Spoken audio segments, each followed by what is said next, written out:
The morning fog hung thick over the mountains of Afghanistan's Paktika province when Master Sergeant Jake Morrison first spotted the impossible target through his scope. It was October 15th, 2019, and Morrison had been tracking a high-value Taliban commander for 3 weeks across some of the most treacherous terrain on Earth. What he saw that morning would challenge everything the military world thought they knew about long-range precision shooting. Morrison wasn't your typical sniper. At 34, he had spent 15 years perfecting his craft, starting as a young Marine in Iraq and later transitioning to Army Special Forces. His kill record was impressive, but not extraordinary by elite standards. What set him apart was his obsession with mathematics and physics. While other snipers relied on experience and intuition, Morrison calculated everything down to the molecular level of air density. The target appeared as a tiny speck through his custom-built scope, positioned on a ridge that intelligence had confirmed was exactly 7,200 meters away. For perspective, the previous world record for a confirmed sniper kill was 3,540 meters, set by a Canadian Joint Task Force 2 sniper in Iraq. Morrison was looking at a shot that was more than double that distance. His spotter, Sergeant First Class Maria Santos, lowered her binoculars and shook her head. "That's not a shot, Jake. That's a prayer with a bullet attached." Santos had worked with Morrison for 2 years and had never seen him back down from a difficult shot. But this was beyond difficult. This was entering the realm of impossibility. The target, identified as Commander Rashid Nazir, was a bomb maker responsible for numerous coalition casualties. Intelligence indicated he would be in that position for only a brief window before moving to a more secure location. The nearest helicopter landing zone was still 4 hours away through hostile territory, and ground forces couldn't reach the position without alerting every Taliban fighter in a 50-kilometer radius. Morrison began his calculations. At 7.2 kilometers, a standard 7.62 millimeters bullet would drop approximately 1,800 feet due to gravity alone. Wind deflection at that distance could push the projectile hundreds of feet off target. The rotation of the Earth itself would affect the bullet's path. Temperature, humidity, and barometric pressure all became critical variables in an equation that most ballistics experts would consider unsolvable. But Morrison had been preparing for a shot like this his entire career. His rifle wasn't military standard issue. Over the course of 3 years, he had worked with a small team of engineers and metallurgists to create what they called Project Longbow. The weapon was a highly modified Chaitak M200 intervention, chambered for a custom .408 cartridge that Morrison and his team had developed specifically for extreme long-range engagements. The modifications were extensive. The barrel was crafted from a proprietary steel alloy that maintained perfect structural integrity across temperature extremes. The scope was a prototype system that incorporated real-time atmospheric data, laser rangefinding, and ballistic computation capabilities that were years ahead of anything in military service. Most importantly, Morrison had access to ammunition that had been manufactured to tolerances measured in thousandths of an inch. Santos watched as Morrison methodically set up his equipment. She had seen him make shots that other snipers called impossible, but this was different. The target was so far away that they couldn't even see the muzzle flash when enemy fighters fired their weapons. At this distance, even if Morrison's calculations were perfect, the slightest equipment malfunction or environmental change could send the bullet hundreds of meters off course. Morrison's breathing became controlled and rhythmic as he settled behind his weapon. Through his scope, the target looked like a pinhead. The crosshairs wavered slightly with each heartbeat, a movement that would translate to several feet of variation at the target distance. This shot would require timing that was measured in milliseconds, accounting for his heart rate, breathing pattern, and even the micro-tremors in his muscles. The wind was the greatest variable. At ground level, it was barely perceptible, but Morrison knew that atmospheric conditions could vary dramatically across the 7-kilometer flight path. He had been monitoring weather data for hours, building a 3-dimensional map of air currents, temperature layers, and pressure systems that the bullet would encounter during its 30-second flight time. Santos maintained radio contact with their Overwatch team, who were monitoring for any changes in the tactical situation. The target had to remain stationary for the duration of the shot, and Intelligence suggested they had perhaps a 15-minute window before Nasir would move to a different position. Morrison made his final adjustments to the scope. The calculations in his mind were staggering in their complexity. He was essentially predicting the precise location where a moving target would be 30 seconds in the future, while accounting for dozens of environmental variables that most people couldn't even imagine. The mathematical model he had developed accounted for everything from the Coriolis effect caused by Earth's rotation to the slight variations in gravitational pull at different altitudes. The moment arrived with surprising quietness. Morrison's finger found the trigger, and, for a brief instant, the world seemed to pause. The physics of what was about to happen defied conventional understanding of what was possible with a handheld weapon. If successful, this shot would rewrite the textbooks on ballistics and long-range marksmanship. Santos later described the sound of the shot as unlike anything she had ever heard.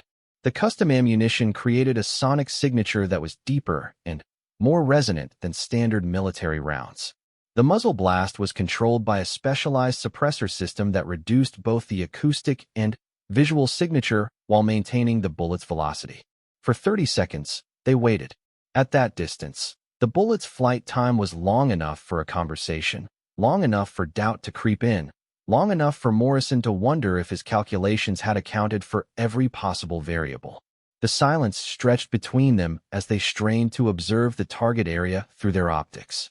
Then, through the scope, Morrison saw the impossible. The target dropped instantly, falling backward in the unmistakable manner of someone who had been struck by a high-velocity projectile. Santos, monitoring the same area through her spotting scope, confirmed what Morrison had seen. After a flight time of 32 seconds, covering a distance that most people couldn't even walk in less than an hour, the bullet had found its mark with lethal precision. The immediate aftermath was surreal. Santos stared at Morrison with a mixture of disbelief and awe. What they had just witnessed shouldn't have been possible according to everything they understood about ballistics and marksmanship.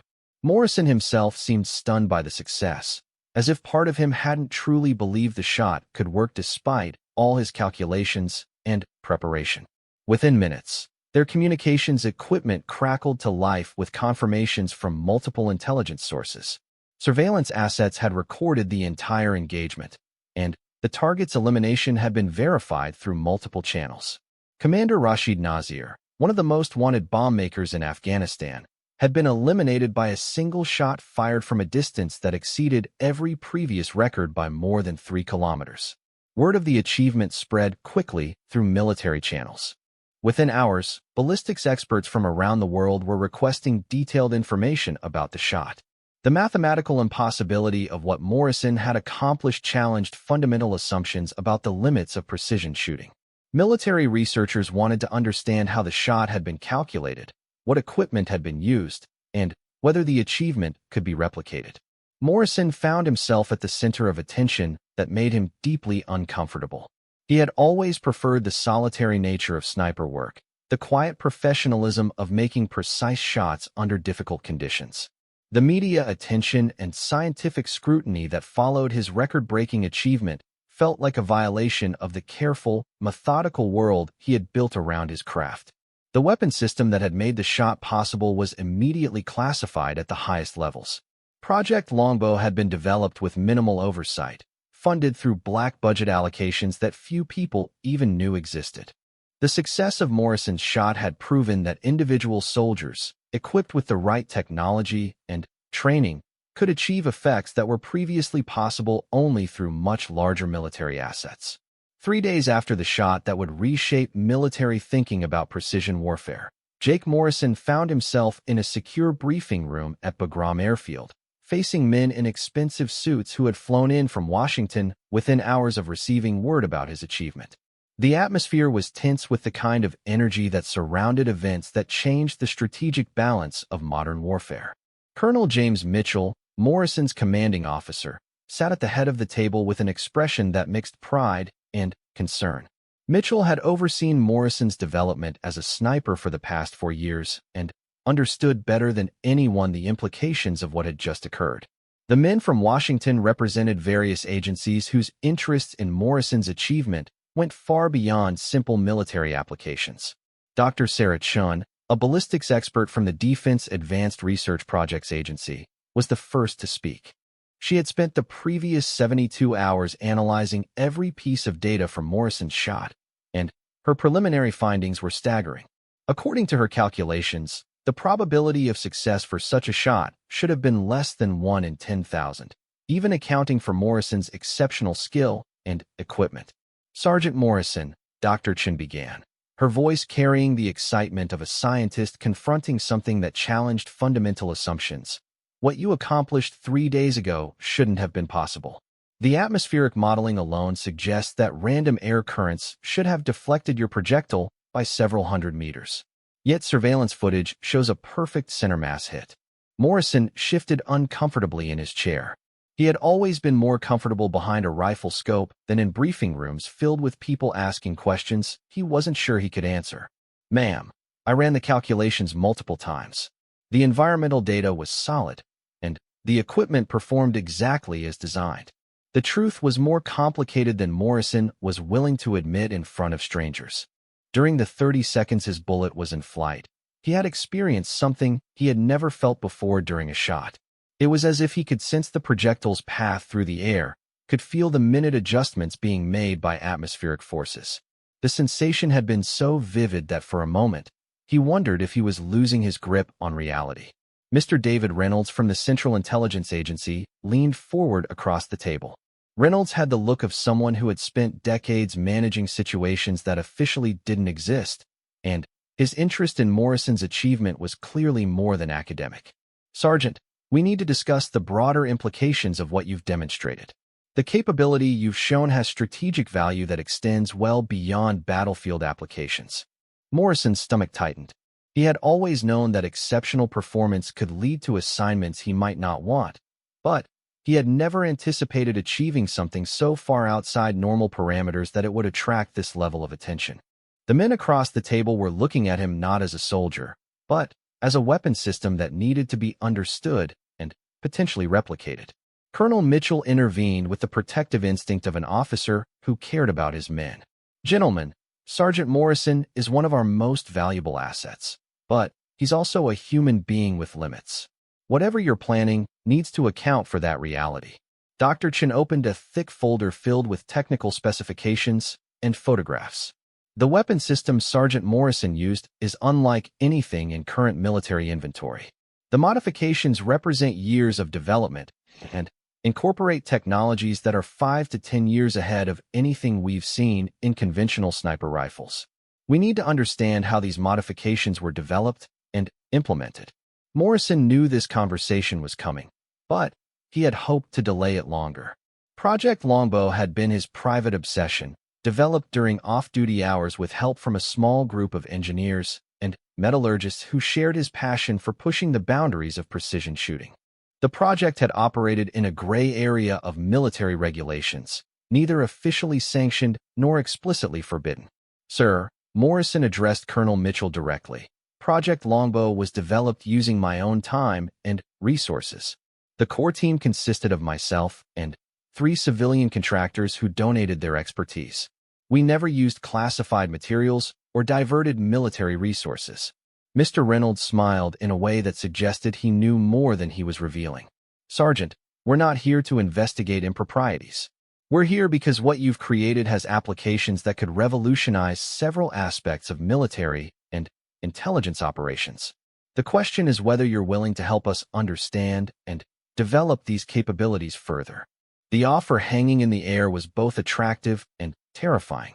Morrison had always dreamed of pushing the boundaries of what was possible in precision shooting, but he had also valued the relative anonymity of his military career. What these men were proposing would thrust him into a world of classified programs and strategic implications that he wasn't sure he was ready to navigate. Dr. Chun continued her presentation, displaying ballistics charts and atmospheric modeling data that showed just how extraordinary Morrison's achievement had been. The mathematical precision required for this shot suggests either extraordinary luck or capabilities that we don't fully understand. Our preliminary analysis indicates that standard atmospheric modeling shouldn't have been sufficient to achieve the accuracy you demonstrated. Morrison felt the weight of eyes around the table as everyone waited for his response. He knew that his answer would determine not just his immediate future, but potentially the direction of his entire career. The safe choice was to cooperate fully, to share everything he had learned about extreme long-range shooting, and allow these agencies to develop the capabilities according to their priorities. But Morrison also understood that once he opened that door, there would be no going back. His private passion for precision shooting would become someone else's strategic asset, and he would lose control over how his knowledge and abilities were used. The shot that had made him famous had also made him valuable in ways that made him deeply uncomfortable.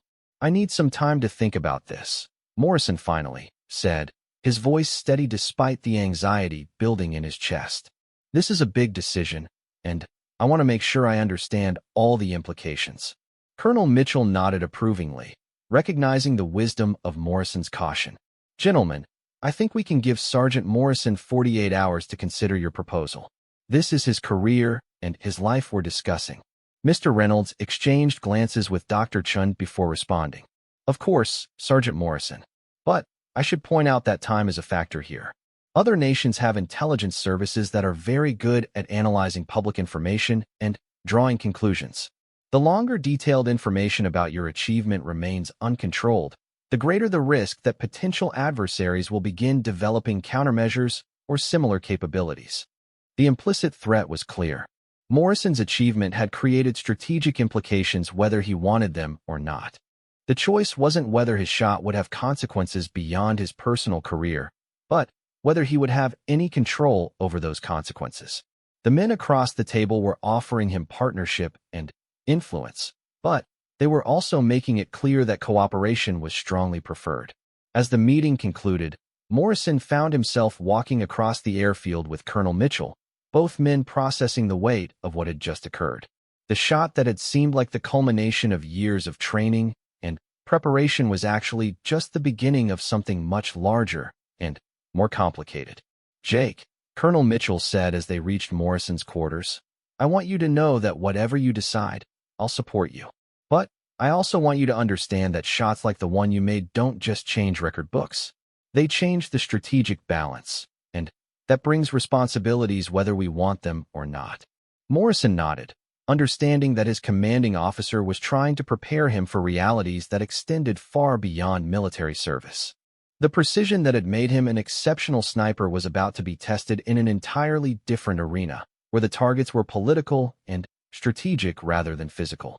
That night, as Morrison lay awake in his bunk, he replayed the shot in his mind for the 100th time.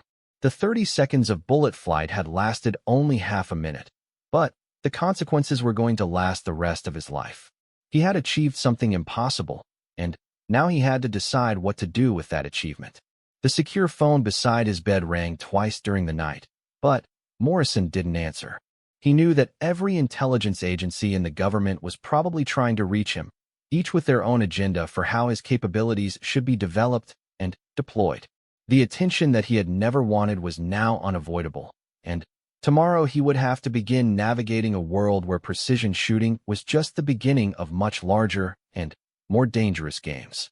Morrison's decision to cooperate with the government agencies came after a sleepless night and a long conversation with Maria Santos, the only person who truly understood what he had accomplished. Santos had been his spotter for 2 years, and her perspective on the implications of the shot carried weight that no briefing room full of suits could match. "Jake," she had said over coffee in the base mess hall, "you know they're going to keep pushing until they get what they want. The question is whether you're going to have any say in how they use it." Within a week of agreeing to join the classified program, Morrison found himself at a facility in Nevada that didn't appear on any public maps. The Desert Research Institute, as it was known to the few people with clearance to know it existed, was dedicated to developing capabilities that pushed the boundaries of what conventional military science considered possible. Dr. Sarah Chun had become Morrison's primary point of contact, and her enthusiasm for understanding the physics behind his achievement was infectious. The facility contained atmospheric simulation chambers, precision manufacturing equipment, and computational resources that dwarfed anything Morrison had imagined possible. What had taken him 3 years to develop in his spare time, this facility could replicate and improve upon in a matter of weeks. We've been analyzing the telemetry from your shot, Dr. Chun explained as she led Morrison through a laboratory filled with equipment he didn't recognize. The interesting thing isn't just that you made the shot, but how consistently you can replicate the precision. Your practice sessions here have shown accuracy rates that shouldn't be possible given the mathematical variables involved. Morrison had spent 2 weeks at the facility, making long-range shots under controlled conditions while teams of scientists monitored everything from his heart rate to the microscopic vibrations in his rifle barrel. The results had been both encouraging and disturbing. He was consistently achieving accuracy that exceeded theoretical limits, but no one could explain why. There's something else, Dr. Chun continued, her voice dropping to a more confidential tone. We've been monitoring atmospheric conditions during your shots, and we're seeing patterns that don't match standard meteorological models. It's as if the environment itself is responding to your presence in ways that favor precision. The suggestion was so far outside Morrison's understanding of physics that he initially dismissed it as scientific speculation. But, as the testing continued, even he couldn't ignore the evidence. His shots were being affected by atmospheric conditions that seemed to stabilize in his favor during the critical moments of trigger pull and bullet flight. The implications were staggering. If Morrison's presence somehow influenced environmental conditions, it suggested capabilities that went beyond exceptional marksmanship into territory that challenged fundamental assumptions about human potential. The scientists were careful to avoid using terms like psychic or supernatural, but their measurements were documenting phenomena that conventional science couldn't explain. Colonel Mitchell visited the facility during Morrison's 3rd week of testing, and the conversation they had over dinner was unlike any they had shared during 4 years of working together. Mitchell was clearly struggling with information that challenged his understanding of both military capabilities and basic reality. "Jake, I need you to understand what you're involved in here," Mitchell said, his voice carrying the weight of classified knowledge. "This program isn't just about developing better weapons or training better snipers. The people running this facility think you represent something entirely new, a capability that could change the balance of power between nations." Morrison pushed his food around his plate, appetite lost in the face of implications he was only beginning to understand. "Sir, I'm just a soldier who happens to be good at calculating bullet trajectories. Whatever else they think is happening, I'm not sure I believe it myself." Mitchell leaned forward, his expression intense. "That's what makes you valuable, Jake. You're not some mystical figure claiming special powers. You're a rational, methodical professional who happens to achieve results that shouldn't be possible. That combination is what has everyone excited and terrified." The conversation was interrupted by Dr. Chun, who approached their table with an expression that mixed excitement and concern. "Sergeant Morrison, we've just received authorization for the next phase of testing. We need to discuss what's involved." The next phase, as Dr. Chun explained it over coffee in a secure conference room, involved attempting to replicate Morrison's capabilities in other personnel. The facility had been quietly recruiting snipers from around the world, individuals with exceptional natural ability and psychological profiles that matched Morrison's characteristics. The goal was to determine whether the phenomena surrounding Morrison's shots could be taught or if they represented unique individual capabilities. Morrison's role in this phase would be complex. He would serve as both subject and instructor, helping to train other marksmen while allowing scientists to study the environmental effects that accompanied his shooting. You'll be part of a program that officially doesn't exist, working on capabilities that can never be publicly acknowledged. The weight of the decision was enormous. Morrison was being asked to essentially disappear from normal military life, to become part of a classified world where his skills would be developed and deployed according to priorities he might never fully understand. The shot that had made him famous was about to make him invisible. "What about Maria?" Morrison asked, referring to his spotter. "She was part of the original shot. She understands the capabilities better than anyone except me." Dr. Chin smiled for the first time during their conversation. "Sergeant Santos has already been approached. Her psychological profile and operational experience make her an ideal candidate for the program. If you both agree to participate, you would continue working as a team." The offer was both reassuring and manipulative. Morrison understood that the program managers were removing every excuse he might have for declining participation. They were offering him the opportunity to continue working with the person he trusted most while pursuing the development of capabilities that represented the ultimate expression of his professional skills. Morrison spent 3 days considering the offer, walking the desert facility, and observing the research that was being conducted. He saw atmospheric simulation chambers that could replicate environmental conditions from anywhere on Earth, manufacturing equipment that could produce ammunition with tolerances measured in molecular precision, and computational systems that could model ballistic trajectories with accuracy that exceeded anything he had imagined possible. On his final evening at the facility, Morrison stood on an observation deck overlooking the testing ranges where he had made shots that continued to defy explanation. The Nevada desert stretched endlessly in all directions, a landscape that seemed appropriate for work that existed beyond the boundaries of normal military operations. The shot he had made in Afghanistan had started as a tactical solution to a specific problem. It was becoming something much larger and more mysterious. His phone buzzed with a message from Santos. She had made her decision and was waiting for his. Their partnership had been built on precision, trust, and shared understanding of capabilities that few people could comprehend. Whatever came next would test those bonds in ways they had never anticipated. Morrison typed his response carefully, understanding that his words would determine not just his future, but potentially the development of capabilities that could reshape modern warfare. The shot that had broken every record was about to disappear from official acknowledgement, becoming part of a classified world where precision took on meanings that went far beyond simple marksmanship. The message he sent was simple: "I'm in." But he knew that those 2 words represented a commitment that would change everything he understood about his abilities, his career, and himself. The man who had made the impossible shot was about to discover that impossibility was just the beginning. 6 months after joining the classified program, Morrison found himself facing challenges that made his record-breaking shot seem like a simple training exercise. The Desert Research Institute had become his new home, and the work being conducted there was pushing the boundaries of what he had thought possible about human potential and precision shooting. The program had expanded to include 12 marksmen from various military services and allied nations.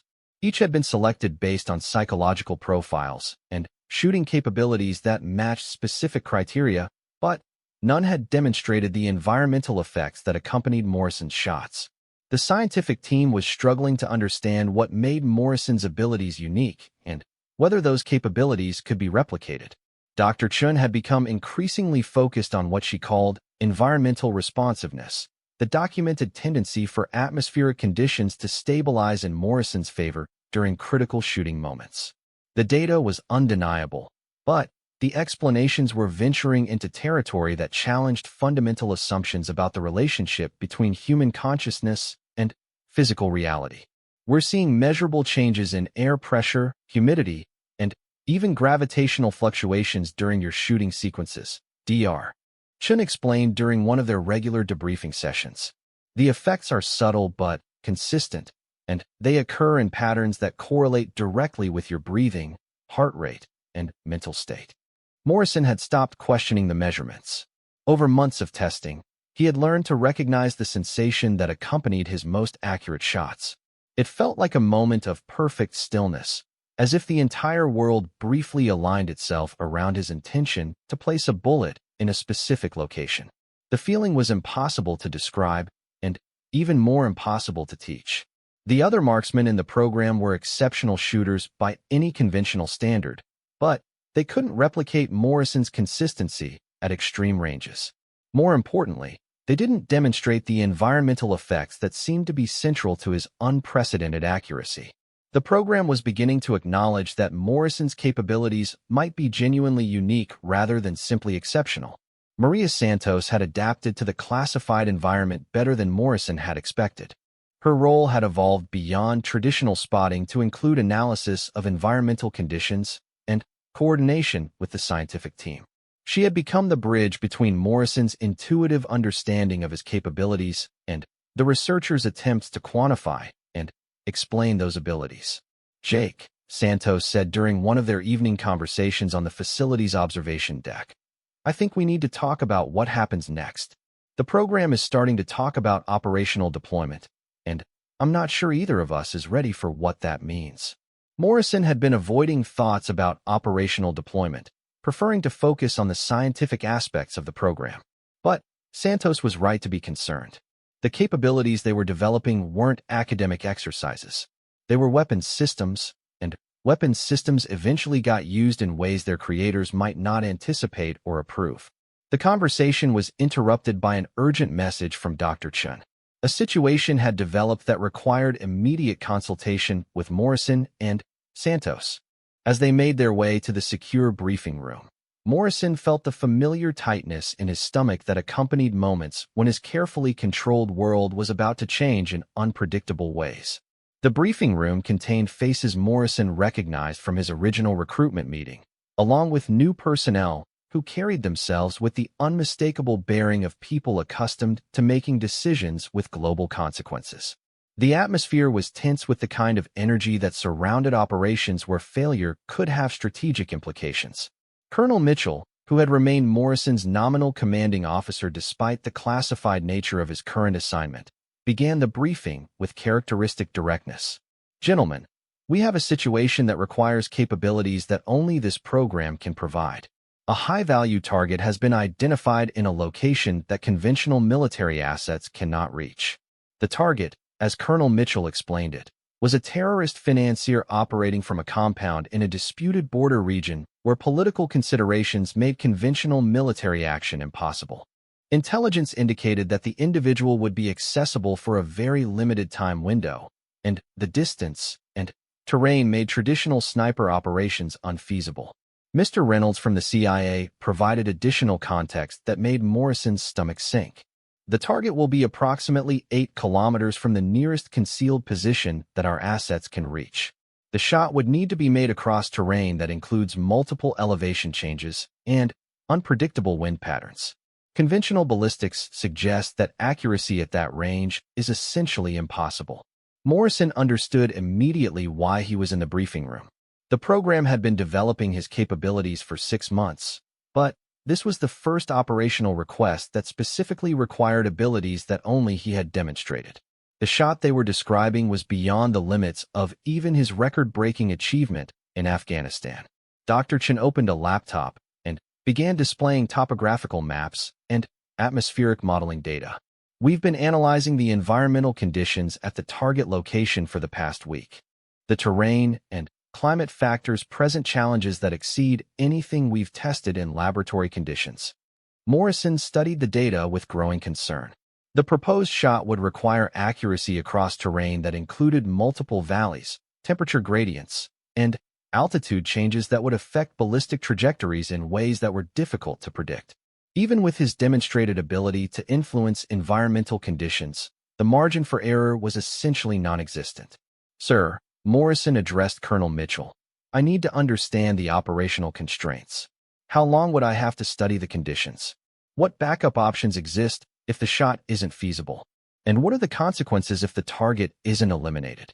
The questions were professional, but Morrison was also buying time to process the weight of what was being asked. The program had been theoretical and developmental. This request represented the transition to operational deployment of capabilities that were still only partially understood. Mr. Reynolds answered with the careful precision of someone who had spent years managing classified operations. Time constraints require deployment within 72 hours. The target will be accessible for approximately 30 minutes during a scheduled meeting. No backup options exist due to political sensitivities. Failure to eliminate the target will result in the loss of intelligence assets that have taken years to develop. The implied pressure was enormous. Morrison's unique capabilities had become strategically important enough that operational plans were being built around them. The shot he was being asked to make would determine the fate of intelligence operations that he might never fully understand. Santos spoke for the first time during the briefing. What support assets would be available? Environmental monitoring? Communications? Extraction planning. Dr. Chun responded by outlining a support package that was unlike anything Morrison had encountered during his conventional military service. Atmospheric monitoring would be provided by satellite systems with precision that exceeded weather service capabilities. Communications would include real-time ballistic computation support. Extraction would be managed by assets that operated outside normal military command structures. Morrison realized that he was no longer a soldier in any conventional sense. He had become a strategic asset, and the mission being proposed would be conducted with resources and support that were reserved for operations with national-level importance. The shot that had made him famous had evolved into capabilities that were reshaping how certain classified operations were planned and executed. "I need to see the terrain personally," Morrison finally said. "Even with all the modeling and satellite imagery, there are environmental factors that can only be assessed on site. And I need Santos with me for environmental analysis." Colonel Mitchell nodded approvingly. "We anticipated that requirement. Transportation has been arranged for tomorrow. You'll have 48 hours on site to assess feasibility and prepare for the shot."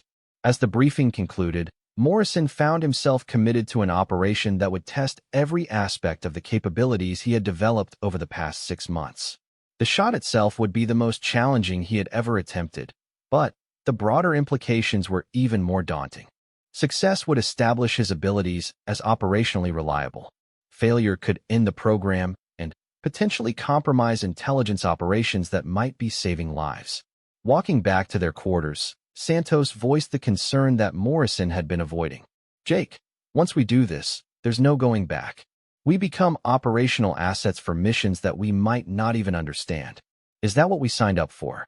Morrison didn't have an answer that satisfied either of them.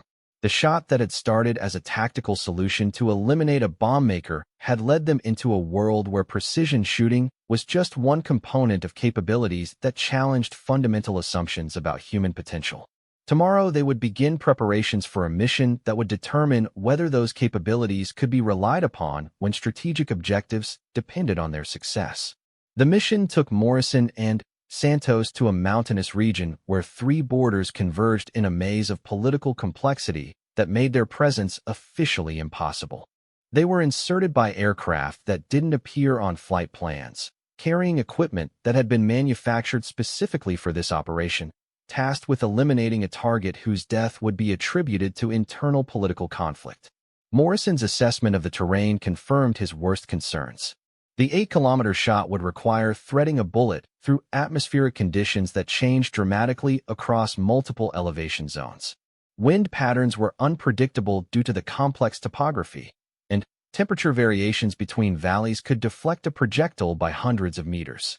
Even with his demonstrated ability to influence environmental conditions, the margin for success was microscopic. The target compound sat on a ridge that was perfectly positioned for defensive purposes, but created a shooting challenge that exceeded anything Morrison had encountered. The bullet would need to travel across 4 separate valley systems, each with its own microclimate, before reaching a target area that intelligence had confirmed would be occupied for exactly 23 minutes during a scheduled meeting.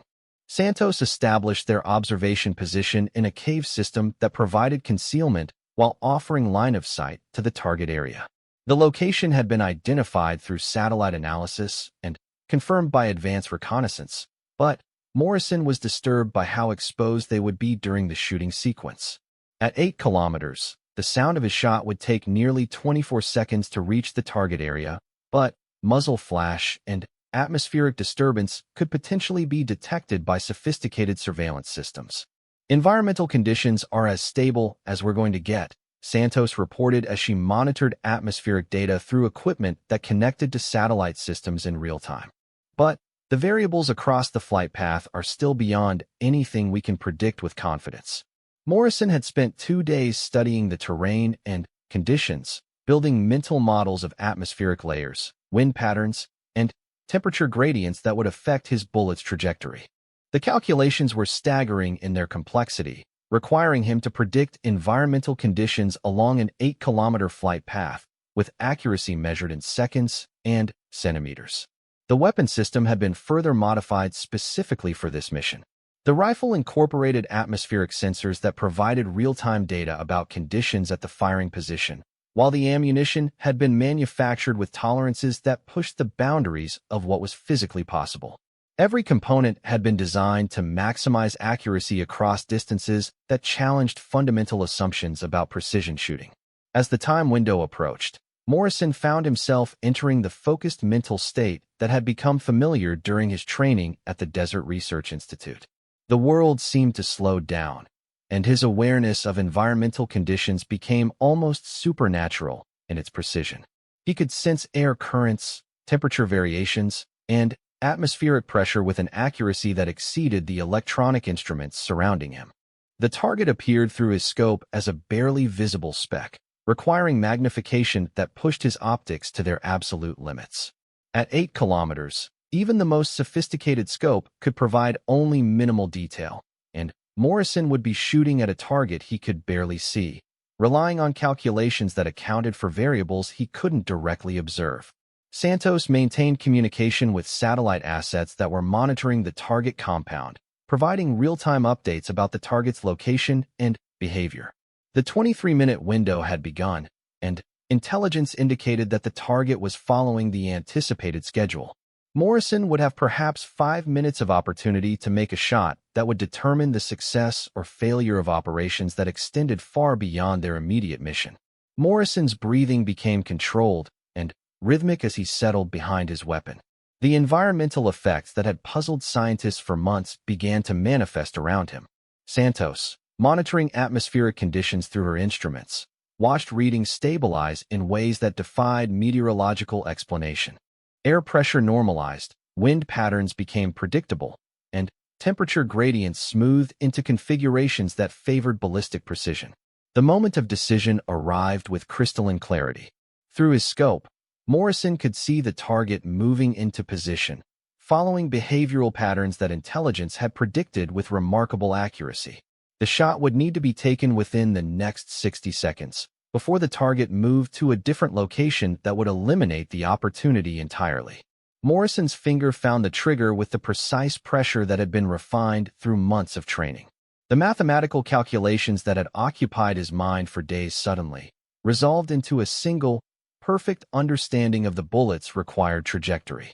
Time seemed suspended as every variable aligned in a configuration that made the impossible shot briefly achievable. The discharge of Morrison's rifle created effects that Santos later described as unlike anything she had witnessed during 2 years of working together.